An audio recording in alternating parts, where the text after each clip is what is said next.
Համայնքային կյանքում միշտ ակտիվ մասնակցություն եմ ունեցել եւ երբ եղել է հնարավորություն առաջ տանելու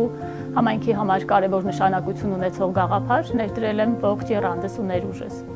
Մեր համայնքում ՄԱԿ-ի կանայք քաղաքականության, հանրային կառավարման եւ քաղաքացիական հասարակության մեջ ծրագրի շրջանակներում հիմնել ենք համայնքի ղեկավարին կից կանանց եւ երիտասարդների խորհրդատվական մարմին, որը հնարավորություն է տալիս նախաձեռնել ծրագրեր ուղղված համայնքային խնդիրների լուծմանը։ Մի նոր նախաձեռնություն ենք սկսում գորգագործության միջոցով մշակութային երկխոսությանը խթանելու համար,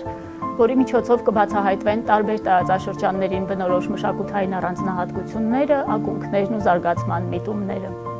Այս նախաձեռնությունը կարևոր քայլ է երկխոսությունը նաև համայնքային կյանքի այլ ոլորտներում ամրապնդելու համար, հանդիսանալով համայնքի բնակչության եւ Լեռնային Ղարաբաղի ժամանած փախստականների միջև վստահության, միասնության, համերաշխության զարգացման եւ համայնքի վերաբերյալ միասնական տեսլականի ձևավորման կարևոր գրավական։